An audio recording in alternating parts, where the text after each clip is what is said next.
بسم اللہ الرحمن الرحیم الحمد للہ رب العالمین الصلاۃ والسلام علی رسولہ الکریم اشہد ان لا الہ الا اللہ وحدہ لا شریک لہ واشہد ان محمدا عبدہ ورسولہ نبینا محمد صلی اللہ علیہ وسلم رب اشرح لی صدری ویسر لی امری واحلل عقدۃ من لسانی یفقہوا قولی ربنا زدنا علما ربنا زدنا علما ربنا زدنا علما اللهم فقهنا في الدين اللهم فقهنا في الدين اللهم فقهنا في الدين. السلام علیکم ورحمۃ اللہ وبرکاتہ. قرآن کلاس میں خوش آمدید. امید ہے سب لوگ خیریت سے ہوں گے. اللہ تبارک و تعالی ہمارے وقت قبول فرمائے. اعوذ باللہ من الشیطان الرجیم بسم اللہ الرحمن الرحیم.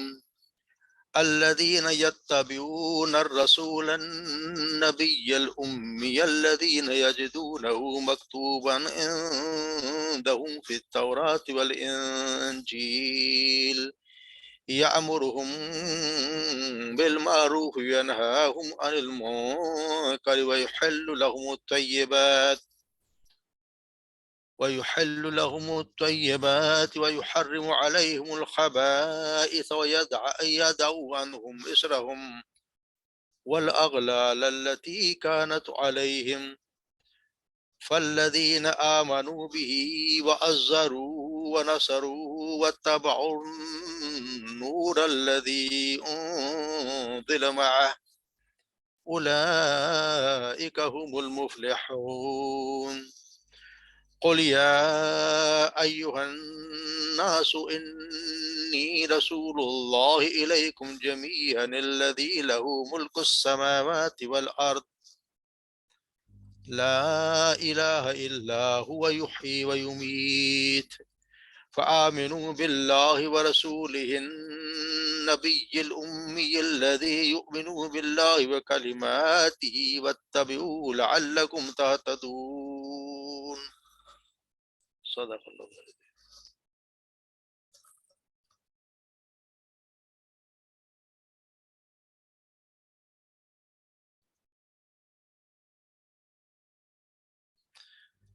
الذین یتبعون الرسول رسول النبی الامی، وہ لوگ جو اتباع کریں گے الرسول کی، رسول کی، النبی جو نبی ہے، الامی امی جو نبی ہے، امی نبی ہیں، ان کی اتباع کریں گے. الذین یجدونہ الذی یجدونہ، اور وہ جو پاتے ہیں مکتوباً لکھا ہوا، عندہم اپنے پاس، فی التوراۃ والانجیل تورات اور انجیل میں، یامرہم وہ حکم دیتا ہے اسے انہیں، بالمعروف معروف کا، اور وینہاہم عن المنکر اور وہ روکتا ہے انہیں منکر سے یعنی برائی سے، وَيَحِلُّ لَهُمُ الطَّيِّبَاتِ اور وہ حلال کرتا ہے ان کے لیے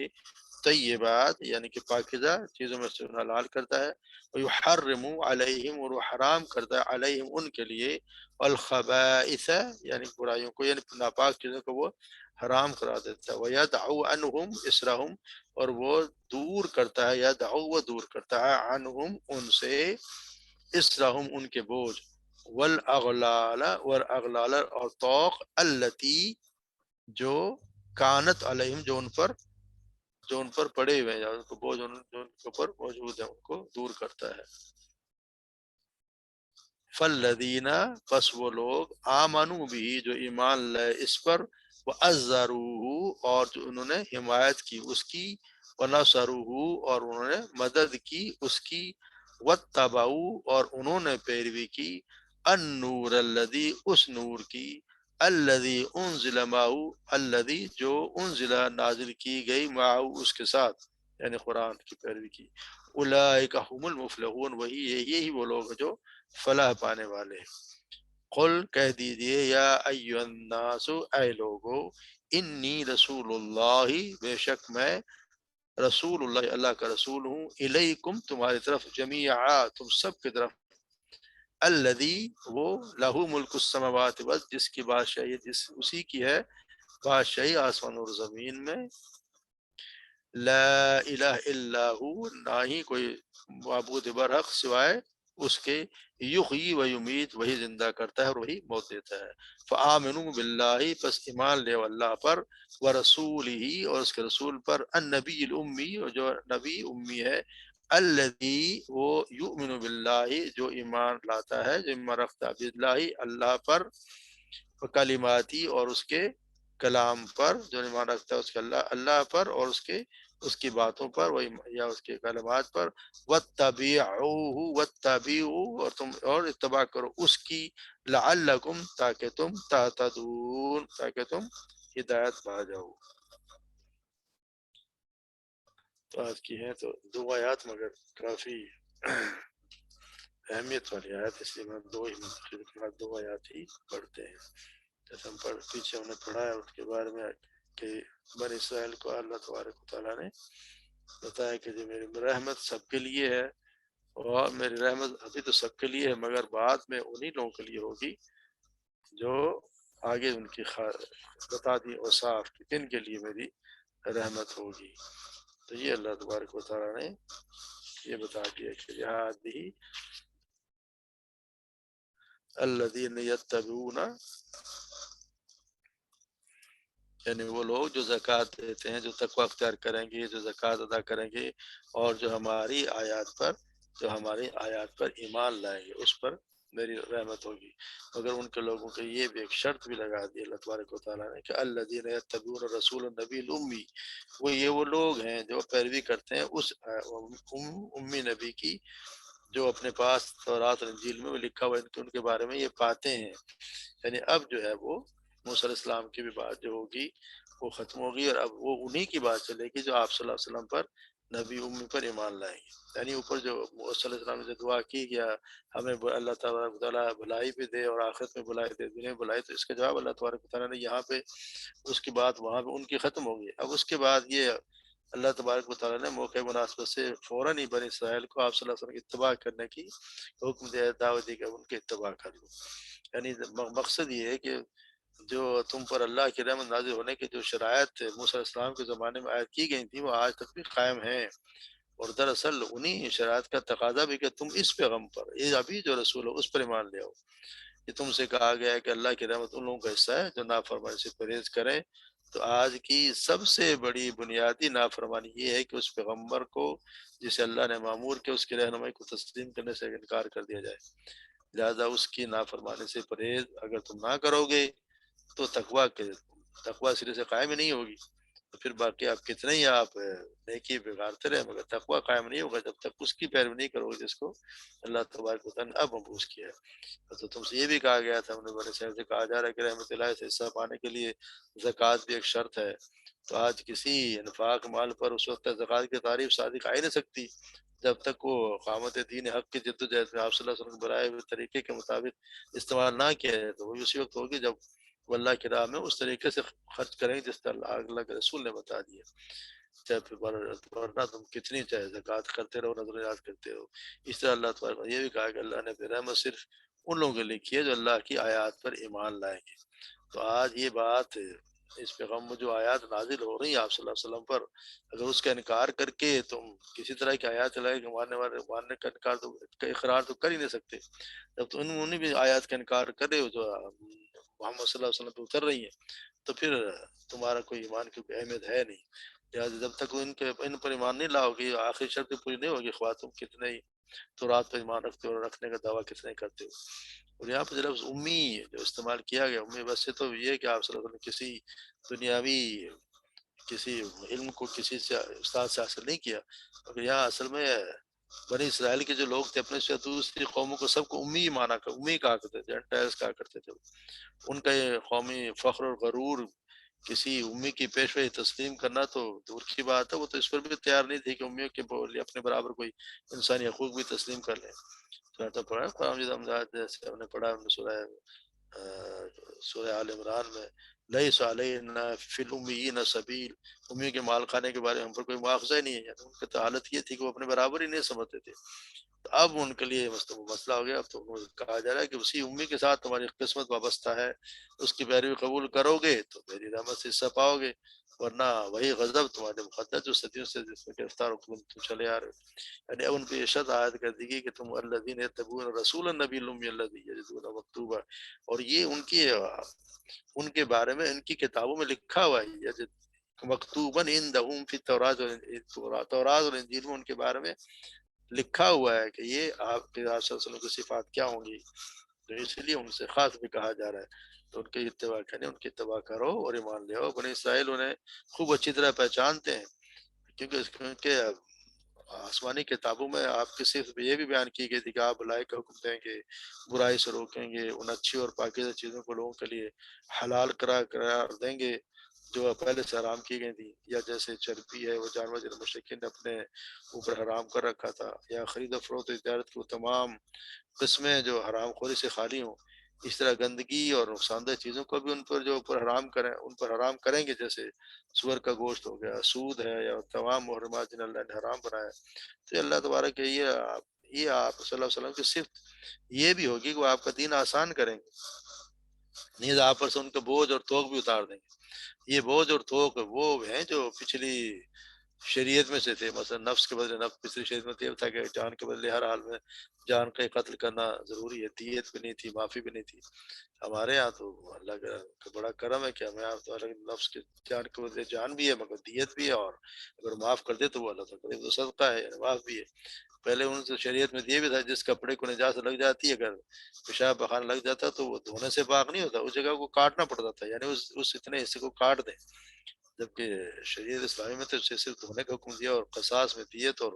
معافی کی بھی اجازت دے دی. تو اللہ تعالیٰ نے یہ وعدہ بھی ہے کہ جو اہل کتاب آپ صلی اللہ علیہ وسلم پر لے آئیں گے ایمان، ان کی تعظیم و توقیر کریں گے، ان کی مدد کریں گے اور قرآن کریم کی اتباع کریں گے، تو اللہ تعالیٰ انہیں دنیا اور آخرت میں ضرور بڑا اونچا مقام دے گا. تو اسی طرح یہ ان کی تورات میں جیسا ہم پڑھا نا سورہ نام میں اللہ تعالیٰ خود فرماتا ہے الذین یاتینہم الکتاب یعرفونہ کما یعرفون ابناءہم،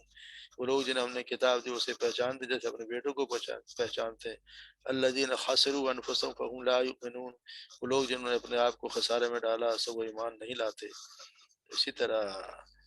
سورہ مائدہ میں نے پڑھا وَإِذَا سَمِعُوا مَا أُنزِلَ إِلَى الرَّسُولِ تَرَىٰ أَعْيُنَهُمْ تَفِيضُ مِنَ الدَّمْعِ مِمَّا عَرَفُوا مِنَ الْحَقِّ يَقُولُونَ رَبَّنَا آمَنَّا فَاكْتُبْنَا مَعَ الشَّاهِدِينَ.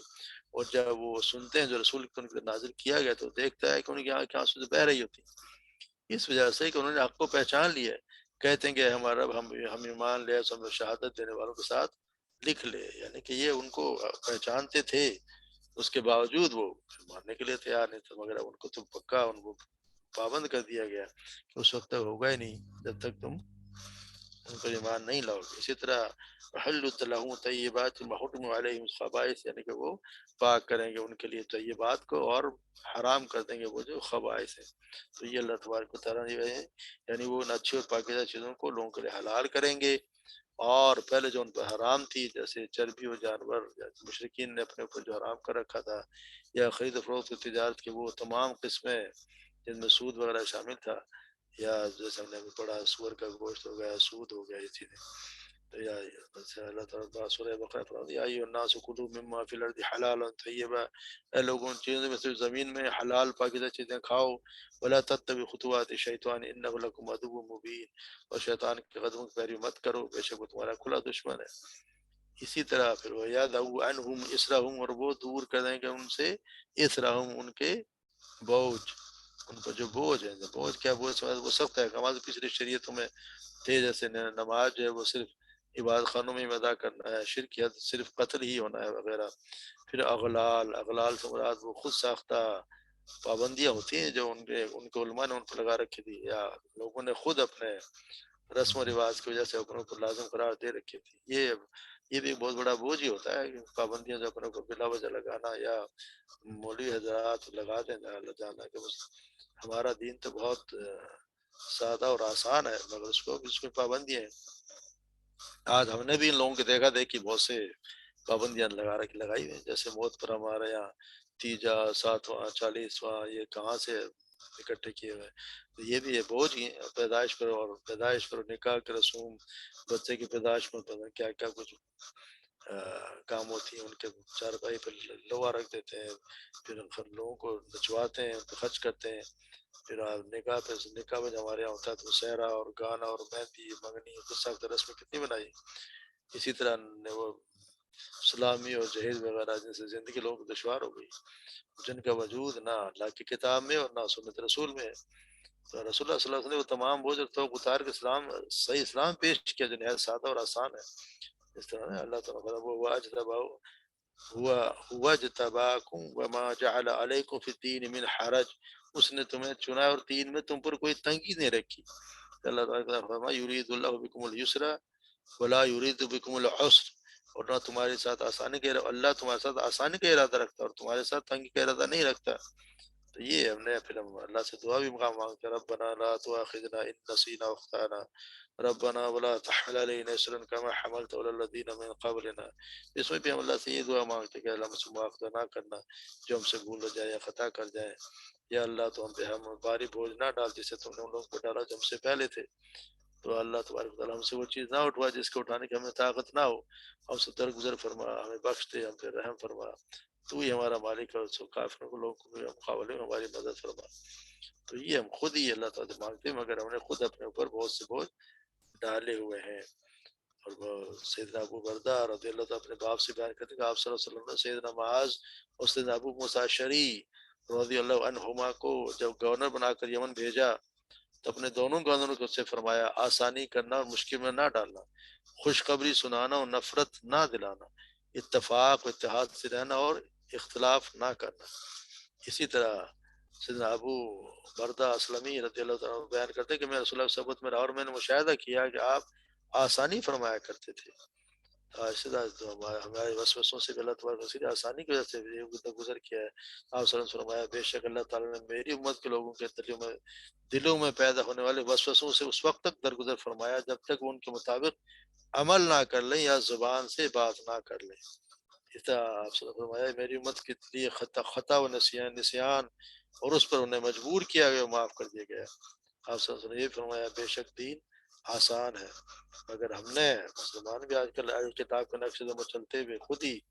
اپنے پر بہت سے توق ڈال لیے ہیں. تو پھر یہی ہوتا ہے کہ وہ الٹے کام کرتے ہیں. حج پر تو نہیں جائیں گے مگر عرسوں پہ ہزار لٹا دیتے ہیں. نماز نہیں پڑھتے مگر جو پیر صاحب نے کوئی وظیفہ بتا دیا ہے اس پہ وہ گھنٹوں لگے رہتے ہیں. نماز کا ٹائم نہیں ہے، پیر صاحب کے وظیفے پہ گھنٹوں لگے رہتے ہیں. زکوٰۃ اور رشوت تو نہیں دیں گے مگر میت پہ بھی دیگوں اور ختموں اور مولوی صاحبان پر کافی ہزاروں پیسے اڑا دیتے ہیں. اس طرح نکاح کی رسوم پوری کرنے کے لیے جہیز بنانے ساری عمر کے مقروض ہو جاتے ہیں، مگر لڑکیوں کو وراثت میں حصہ دینے کو تیار نہیں ہوتے. وہاں پہ جہیز لے کے پوری عمر کے مقروض ہو جائیں گے مگر اس کو حصہ نہیں دیں گے. تو یہ جو طریقے ہم نے اپنائے، ہم نے خود بوجھ ڈالتے ہیں. آپ رسول اللہ صلی اللہ علیہ وسلم رسول کو بھیجا ہے جو دور کرتے ہیں، بوجھ ہٹاتے ہیں اور ان رسومات کو جو غلط عقیدہ ہے ان کو ہم ختم کرتے ہیں.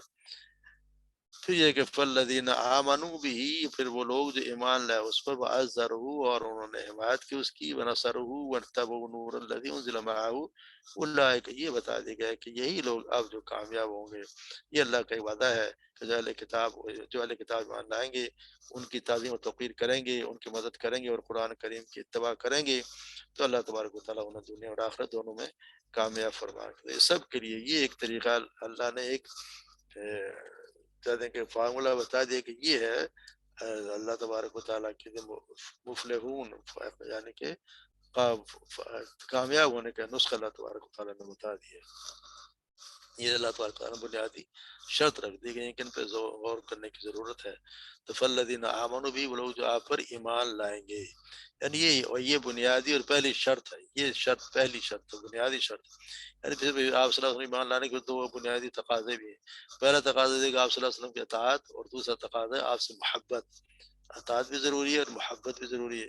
ان دونوں تقاضوں کے بارے میں احادیث آتے ہیں کہ پہلی حدیث میں تو سیدنا عبداللہ بن عمرو بن عاص رضی اللہ تعالیٰ عنہ بیان کرتے ہیں کہ وہ کہتے ہیں کہ آپ صلی اللہ علیہ وسلم نے فرمایا لا یؤمن احدکم حتی یکون ہواہ تابعا لما جئت به، تم میں سے کوئی شخص مومن نہیں ہے جب تک اس کی خواہش نفس تابع نہ ہو جائے اس چیز کے جو میں لے کر آیا ہوں. یعنی جو احکام اور شریعت آپ صلی اللہ علیہ وسلم لے کر آئے ہیں اگر کوئی شخص ایمان رکھتا ہے اور یہ اللہ کی طرف سے ہے تو اسے اس سب کچھ تسلیم کر کے اس پر عمل کرنا ہوگا. تو وہ ایک مانتا ہے کہ اللہ کی طرف سے، پھر اللہ کے بعد رسول کی بات بھی ہر حال میں اس کو ماننی ہوگی. دوسری حدیث ہے جس کے راوی سیدنا انس بن مالک رضی اللہ تعالیٰ عنہ وہ روایت کرتے ہیں کہ آپ صلی اللہ علیہ وسلم نے فرمایا لا یؤمن احدکم حتی اکون احب الیہ من والدہ والناس اجمعین. تم میں سے کوئی شخص مومن نہیں ہو سکتا جب تک میں اسے محبوب تر نہ ہو جاؤں اس کے باپ، بیٹے اور تمام انسانوں سے. چنانچہ یہ دونوں تقاضے پورے ہوں گے تو آپ صلی اللہ علیہ وسلم پر ایمان کا دعویٰ بھی حقیقت بنے گا. یعنی یہ ضروری ہے کہ غیر درجہ آپ کی اتباع اور غیر درجے میں آپ سے محبت. وَأَذَّرَهُ وَنَصَرَهُ، اور جس کے آپ کی تعظیم کریں گے اور آپ صلی اللہ علیہ وسلم کی مدد کریں گے. تو آپ اس کے جب اوپر والے دو تقاضے پورے ہو گئے، یعنی محبت اور اطاعت پورے ہوں گے، تو ان کے لازمی نتیجے کے طور پر دلوں پہ آپ صلی اللہ علیہ وسلم کی تعظیم بھی پیدا ہوگی، آپ کی عظمت دلوں پر پھر راج بھی کرے گی. کہ جہاں آپ صلی اللہ علیہ وسلم کا نام آئے گا تو وہاں بے ساختہ انسان کی زبان سے درود و سلام بھی آ جائے گا. آپ صلی اللہ علیہ وسلم کے فرمان سامنے آنے کے پر کوئی منطق اور دلیل کا سہارا چھوڑ کر سر تسلیم خم کر دیا جائے گا. جب آپ صلی اللہ علیہ وسلم کے آگے فرمان کے بعد بھی کوئی منطقہ اور دلیل کا سہارا لیتا ہے تو سمجھے اس نے آپ صلی اللہ علیہ وسلم کو ان کے سامنے، ان کی باتوں کے سامنے سر تسلیم سے خم نہیں کیا. تو آپ صلی اللہ علیہ وسلم کے ادب اور احترام کے سلسلے میں اصل میں تو ایک مسلمان کا اصول ہمیشہ یہ ہونا چاہیے کہ کسی معاملے میں آپ صلی اللہ علیہ وسلم فرمان سن لینے کے بعد اس معاملے میں اپنی رائے کرنا، اپنی رائے دینا ایک مسلمان کو زیب دیتا نہیں ہے. مگر مسئلہ یہ اس طرح ہوتا ہے کہ کسی مسئلے پر بحث ہو رہی ہے اور دونوں طرف سے لوگ دلائل دے رہے ہوں اور کوئی نیچا اٹھنے کا ماننے کو تیار نہ ہو، ایسے اگر کوئی یہ کہہ دے کہ آپ صلی اللہ علیہ وسلم نے اس زمانے میں یوں فرمایا ہے، تو حدیث سنتے ہی فوراً بحث ختم ہو جانی چاہیے اور زبانیں بند ہو جانی چاہیے. بعد میں کہ ایک جب آپ صلی اللہ علیہ وسلم کی بات آ گئی تو کسی کی بات کی کوئی اہمیت ہے نہیں، چاہے کوئی کتنی بڑی دلیل لے آئے. بعد میں یہاں تحقیق ہو سکتی ہے کہ جو آپ نے منسوخ جو آپ نے سنا ہے وہ حقیقت میں حدیث ہے بھی، یعنی اگر حدیث صحیح بھی ہے ضعیف ہے. مگر حدیث سن کے وقتی طور پر چپ ہو جانا اور سر تسلیم کر دینا آپ صلی اللہ علیہ وسلم کے ادب کے تقاضوں میں سے ایک اہم اور بنیادی تقاضا ہے کہ آپ صلی اللہ علیہ وسلم کی جب بات آ گئی تو کسی بات کی سب باتیں بحث ختم ہو جانی چاہیے. اسی وقت کسی نے کہہ دیا کہ یہ اللہ کے رسول نے اس بارے میں یہ فرمایا ہے تو وہیں پہ بات ختم ہو جانی چاہیے. اس طرح جب آپ صلی اللہ علیہ وسلم مدد کرنے کا تعلق ہے تو سب سے اہم نقطہ تھا آپ صلی اللہ علیہ وسلم کی کس کام میں مدد درکار ہوتی ہے. آپ صلی اللہ علیہ وسلم کوئی ذاتی کام کے لیے تو مدد چاہیے نہیں تھی. آپ صلی اللہ علیہ وسلم نہ کوئی ذاتی سلطنت اور حکومت قائم کی جس کی مدد کے لیے وہ ضرورت کرتے تھے. ہاں اصل میں آپ کو مقصد یہ کہ آپ کے مشن کی تکمیل کے لیے مدد چاہیے جس کے آپ صلی اللہ علیہ وسلم مبعوث ہوئے، اور وہ تھا کہ وہ کیا مدد تھا، هو الذی ارسل رسولہ بالہدی بدین الحق، یعنی وہ جسے الذی ارسل رسولہ جس نے بھیجا رسول کو بالہدی ہدایت کے ساتھ اور دین الحق اور دین حق کے ساتھ، لیظہرہ علی دین کلی، تاکہ وہ غالب آ جائے ہر دین پہ. تو یہ ہے مسئلہ کہ دین حق کے غلبے کے لیے کی جانے والی جد و جہد میں آپ صلی اللہ علیہ وسلم کے مددگاروں کی ضرورت تھی. اور آپ کے لیے اسی کے لیے آپ صلی اللہ علیہ وسلم کی طرف سے من انصاری اللہ، یعنی کہ کون ہوگا اللہ کا میرا مددگار اللہ کے لیے، اللہ کی طرف. تو پھر یہ اللہ کے رسول کا پھر یہ ہے کہ ان کی مدد، ان کا طریقہ پھر یہ ہے کہ آپ ان کے دین کو غالب کرنے کی کوشش کی جائے. اصل میں تو یہاں بھی ہے کہ پھر آپ انسان کے لیے ان کے پہلے دین کو پڑھا جائے تو دین غالب کی تو بات اس دعا آئے گی جب اس کو خود کو پتا، ہم خود اپنے اوپر اس کا اطلاق کریں گے، اپنے اوپر اپنائیں گے، دین کو نافذ کریں گے، تو پھر ہمیں کوشش کرنی چاہیے کہ ہم اس کو آپ صلی اللہ علیہ وسلم کے دین کو پوری دنیا میں پھیلانے کی کوشش کریں. کم سے کم اپنے سے شروع کریں، اپنے خاندان میں، اپنے رشتہ داروں میں کم سے کم وہ تو آئیں دین کی طرف. تو باقی اس طرح آہستہ آہستہ کوشش کرنی چاہیے. اسی مقصد کے لیے آپ صلی اللہ علیہ وسلم کو بھیجا گیا. تو یہ اصل میں وہ ہے آمنوا وعزروا الذین آمنوا به وعزروا ونصروا واتبعوا النور الذی انزل معه، اور اس نور پر جو ان کی طرف یعنی نور آسمان سے جو نازل کیا گیا. نور کیا ہے؟ قرآن. یعنی قرآن کا ضروری ہے کہ قرآن اس حوالے سے تکمیل دین غلبے کی تکمیل قرآن کے ذریعے سے ہوگی، اس میں تو کوئی شک ہے ہی نہیں. اس حوالے سے کہتے ہیں تذکیر بالقرآن، تبشیر بالقرآن، تبلیغ بالقرآن، انذار بالقرآن اور تعلیم بالقرآن وغیرہ اصلاحات تو بہت معروف ہیں. جیسے آپ صلی اللہ علیہ وسلم نے قرآن کے دلوں کو تزکیہ کیا، یتلو علیہم آیات ہی یزکی و یعلم الکتاب والحکمہ، سورہ جمعہ فرماتے ہیں اللہ تبارک و تعالیٰ۔ اسی طرح آج ضرورت ہے کہ قرآن کے ذریعے سے لوگوں کو ترغیب دی جائے، قرآن کی تلاوت سے ان کے دلوں کی صفائی کی جائے، قرآن کا پیغام سنا کر انہیں جہالت میں جو لوگ پڑے ان کے اندھیروں سے نکال کر ہدایت کی طرف لایا جائے، قرآن کے نور سے جو تاریک دل ہیں ان کے اندر سے ایمان کی شمع روشن کی جائے، پھر لوگ قرآن کے پیغام پر جو لبیک ہے انہیں منظم کیا جائے۔ کم سے کم وہ لوگ جو قرآن کی بات جیسے پڑھتے تو ہم پہ ضروری ہے کہ جو پڑھ رہے ہیں تو اس کو پھر سمجھیں، اس پر عمل کریں اور ہر حال میں اس کو لوگوں تک پہنچائیں، لوگوں تک پہنچانا اور لوگوں کو اس سلسلے میں اکٹھے کرنا یہ بہت ضروری ہے۔ یہ ایک طریقہ ہے جس میں آپ صلی اللہ علیہ وسلم کے دین کی مدد کی جا سکتی ہے،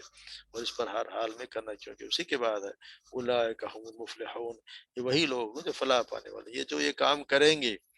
وہ پھر فلاح پانے والے ہیں، اس کے بغیر تو کسی نے فلاح نہیں پانی۔ یہ اللہ تبارک و تعالیٰ نے ایک نسخہ بتا دی، یہ ہے وہ لوگ فالذین آمنوا به وعزروه ونصروه واتبعوا النور الذی انزل معه اولئک هم المفلحون۔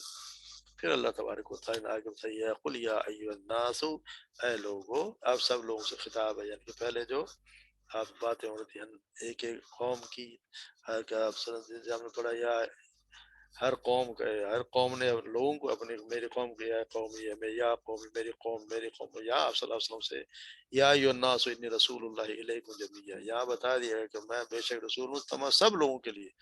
ساری انسانیت کے لیے، عالمگیر جو ان کی رسالت اس کا بالکل واضح کہ یہ ہر سب کے لیے، الذی لہ ملک، اس کی طرف سے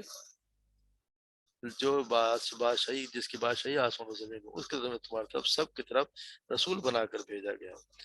یہ ضرور دیا گیا اللہ تعالیٰ نے آپ صلی اللہ علیہ وسلم کو کہ آپ کہہ دیجئے کہ کائنات کے انسانوں سب کی طرف اللہ کا رسول بنا کر بھیجا گیا، یوں آپ پوری زمین بنی انسان کی نجات دہندہ رسول ہیں۔ اب نجات نہ کسی نصرانیت میں ہے، نہ یہودیت میں ہے، نہ کسی اور دین میں ہے، نجات اگر ہے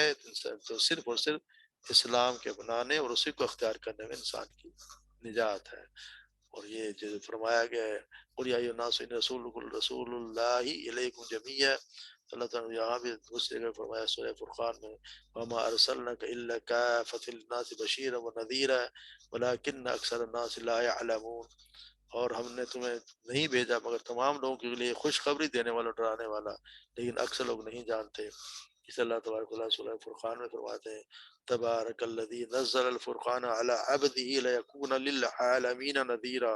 بہت برکت والا وہ جس نے اپنے بندے پر فیصلہ کرنے والی کتاب اتاری تاکہ وہ جہان والوں کو ڈرانے والا ہو۔ اس اللہ تبارک و تعالیٰ سورہ احزاب میں فرماتے ہیں ما کان محمد ابا احد من رجالکم ولکن رسول اللہ وخاتم النبیین وکان اللہ بکل شیء علیما، اور جو میں تمہارے مردوں میں سے کسی کا باپ نہیں لیکن میں اللہ کا رسول اور تمام نبیوں کا ختم کرنے والا ہوں، یعنی میں آخری نبی ہوں، اور اللہ ہمیشہ سے ہر چیز کو خوب جاننے والا ہے۔ اسے جیسے جابر بن عبداللہ بیان کرتے ہیں آپ صلی اللہ علیہ وسلم فرمایا ہر نبی صرف اپنے قوم کے لیے بھیجا جاتا تھا اور میں تمام لوگوں کی طرف بھیجا گیا ہوں، میں ہر گورے اور کالے کی طرف بھیجا گیا ہوں۔ تو یہ آپ صلی اللہ علیہ وسلم سے فرمایا گیا مجھے تمام انبیاء پر 6 باتوں میں فضیلت دی گئی ہے، مجھے جامع کلمات دیے گئے، میری مدد روب سے کی گئی، میرے لیے مال غنیمت کو حلال کر دیا گیا، میرے لیے زمین کو پاک کرنے والی اور نماز پڑھنے کے لیے جگہ، ہر جگہ پوری زمین کو میرے لیے نماز پڑھنے کی جگہ بنا دی گئی، اور مجھے تمام مخلوق کی طرف رسول بنا کر بھیجا گیا، اور مجھ پر انبیاء کا سلسلہ کو ختم کر دیا گیا۔ تو یہ اللہ تبارک و تعالیٰ نے آپ صلی اللہ علیہ وسلم کو سب لوگوں کی طرف، ساری انسانیت کی طرف نبی بنا کر بھیجا ہے، اور اس کی طرف سے جو بادشاہی جس کے علاوہ جس کے سوا کوئی معبود برحق نہیں، وہی ہے جو زندہ کرتا ہے، وہی ہے جو موت دیتا ہے۔ تو پھر فرما دیں وآمنوا باللہ ورسولہ النبی الذی یؤمن باللہ وکلماتہ واتبعوا لعلکم تہتدون، پھر تم ایمان لے آؤ صلی اللہ پر اور اس رسول نبی الامی پر، یعنی ایمان لانا اسی پہ پڑے گا، اسی پہ تمہیں ہر حال میں ایمان لانا ہے، اس کے بغیر نجات کا کوئی ذریعہ ہے نہیں، اور کیونکہ اللہ ایک وحدہ لا شریک ہے، یہ اللہ تعالیٰ کے رسول نے جن کو بھیجا گیا ہے، اللہ کے رسول اللہ کی طرف سے رسول آئے ہیں، اور اس پر ایمان، اور وہ خود بھی ایمان رکھتا اللہ پر اور اس کے کلمات پر، اور اب اتباع کرو اس کی، واتبعوا تم اتباع کرو، سب اتباع کرو اس کے، لعلکم تاکہ تم ہدایت پا جاؤ، اگر جب کوئی ان کی اتباع کرے گا تو ہی ہدایت کا راستہ اسے ملے گا۔ وما علینا الا البلاغ۔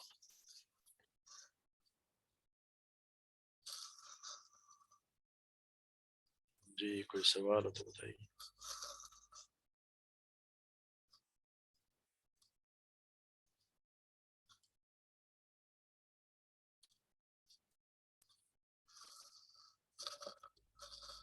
چلیں تھوڑا سا ٹائم ہے، بس چھوٹی چھوٹی دو حدیث پڑھ لیتے ہیں۔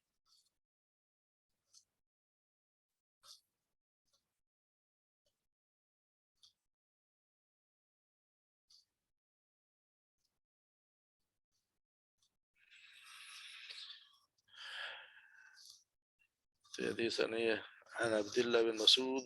رضی اللہ تعالیٰ عنہ قال قال رسول اللہ صلی اللہ علیہ وسلم حلقہ یعنی ہلاک ہو گیا کون؟ منتعون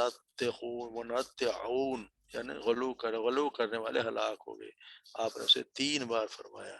ہلاک المتنطعون یعنی غلو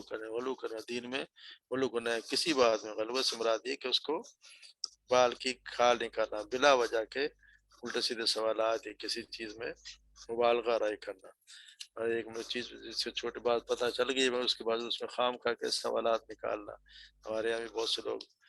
چھوٹی چھوٹی باتوں میں اتنے الٹے الٹے سوالات کرتے ہیں جس کا ایک بات سمجھ میں آ گئی اس کے باوجود اس چیز کا دین کوئی تعلق نہیں، جیسا کہ لوگ پوچھتے ہیں کہ جی وہ جنت میں جس درخت سے کھانے سے مراد اس کا وہ کون سا درخت تھا؟ جو اللہ تبارک و تعالیٰ نے کہہ دیا کہ درخت تھا تو آپ کو کیا ضرورت پڑی کہ اس کا آپ ڈھونڈنے کے جو آم کا درخت تھا ایک گندم کا درخت تھا۔ اسی طرح لوگ اصحاب کاف کے بارے میں کہ جی وہ ان کے نام کیا تھے، ان کے کتے کا رنگ کیا تھا، تو فلانا کا یہ وہ باتیں جن میں بلا وجہ غلو کرنا، اس سے اللہ تبارک و تعالیٰ نے رسول اللہ صلی اللہ علیہ وسلم نے فرمایا کہ وہ ہلاک ہو جاتے ہیں وہ لوگ، یعنی بلا وجہ کی یہ باتیں پوچھنا، جس سے کہتے ہیں کہ یہودیوں نے آپ صلی اللہ علیہ وسلم ان کو مشکین کو کہا کہ آپ ان سے روح کے بارے میں پوچھیں، تو آپ صلی اللہ علیہ وسلم نے پوچھا گیا کہ روح کیا ہے، تو انہوں نے جواب اللہ تبارک و تعالیٰ نے دے دیا کہ روح امری ربی، میرا روح جو ہے وہ میرے رب کا حکم ہے بس۔ اب اگر کوئی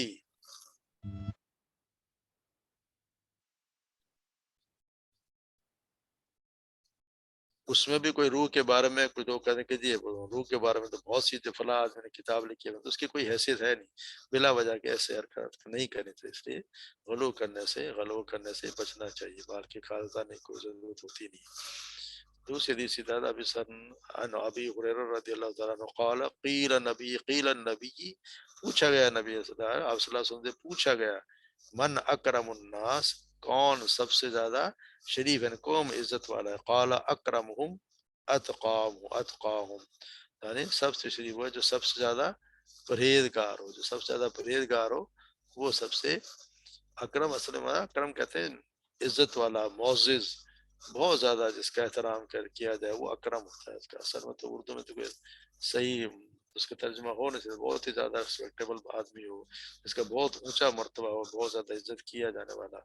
وہ ہوتا ہے۔ تو ان کے بارے میں آپ سے پوچھا کہ سب سے زیادہ پھر اکرام والا کون شخص ہے، تو آپ نے فرمایا اکرمہم تم میں، یعنی جب سب سے زیادہ محبوب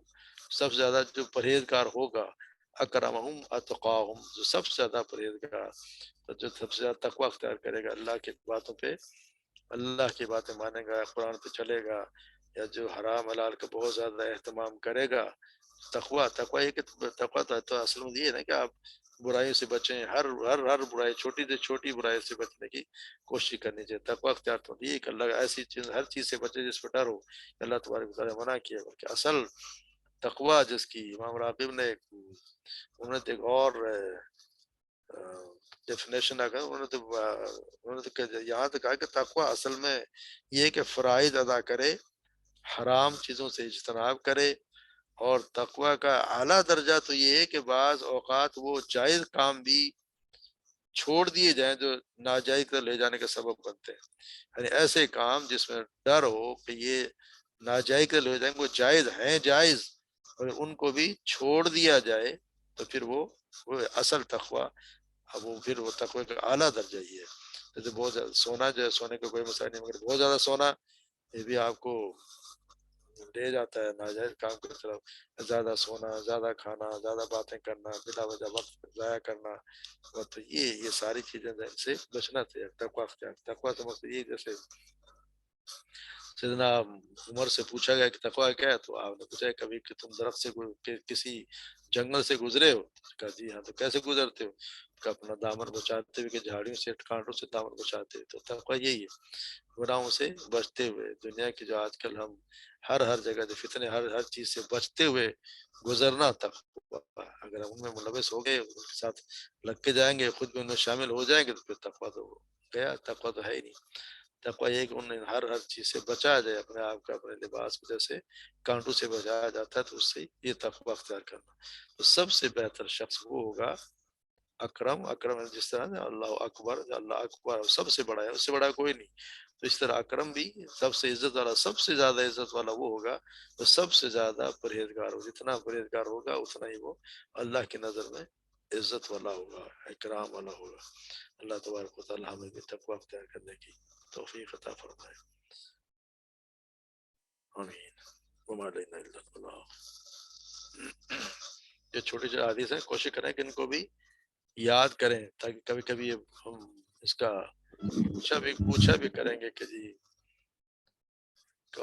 کون سی حدیث کیا، تو ایک اگر لفظ یہ حالکہ، تو پھر آگے کسی کو پتا ہوتا ہے کہ اس کے آگے کون سا لفظ ہے۔ جیسے کچھ من اکرم الناس، تو پھر قدم اکرم الناس، تو لوگوں کا پھر آگے جواب آنا چاہیے قال اکرہم اتقاہم۔ تو یہ کوشش کریں ہفتے میں 2 یاد کر لیں، 3 یاد کر لیں، اس طرح آہستہ آہستہ انشاءاللہ یاد ہوتی جائیں گی۔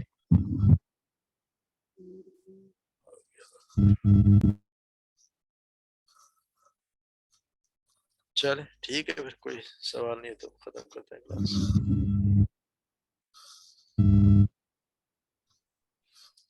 سبحانك اللهم وبحمدك اشهد ان لا اله الا انت استغفرك واتوب اليك۔ السلام علیکم ورحمۃ اللہ وبرکاتہ۔